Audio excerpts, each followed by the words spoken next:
Penerimaan pajak negara sepanjang kuartal pertama 2021 masih mengalami pertumbuhan yang negatif.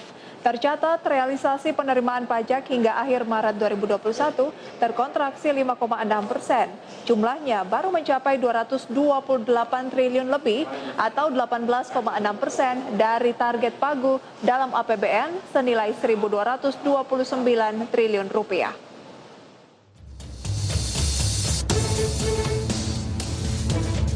Pertumbuhan ekonomi masih mengalami tekanan cukup dalam yang terlihat dari masih lemahnya pertumbuhan penerimaan pajak. Sepanjang kuartal pertama Januari hingga Maret 2021 ini, penerimaan pajak dalam negeri masih terkontraksi 5,6% dibandingkan periode yang sama tahun sebelumnya.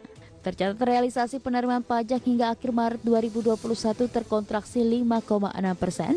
Jumlahnya baru mencapai 228,1 triliun rupiah atau 18,6% dari target pagu dalam APBN sebesar 1.226,6 triliun rupiah. Sejumlah sektor masih mengalami pukulan dalam, terutama sektor korporasi yang masih terkontraksi sehingga pemulihan masih cukup terbatas. 40,48%. Dibandingkan tahun lalu yang negatif growth 13,5, ini kita menunjukkan bahwa banyak korporasi di Indonesia yang belum sepenuhnya sehat, sehingga pembayaran pajaknya mengalami penurunan. Dan kelihatan dari Januari, Februari, Maret juga kontraksinya masih sangat dalam, yaitu di atas 40% untuk bulan Maret. Sedangkan bulan lalu 31% kontraksi. Jadi ini menggambarkan sektor korporasi di Indonesia belum sepenuhnya sehat.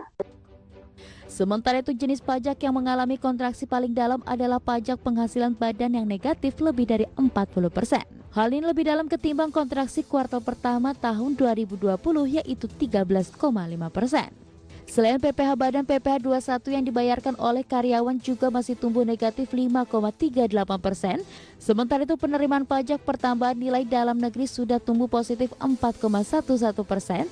Menteri Keuangan menyebut banyak korporasi di Indonesia belum sepenuhnya sehat sehingga pembayaran pajak menurun. Dari Jakarta, Raharjo Patmo, IDX Channel.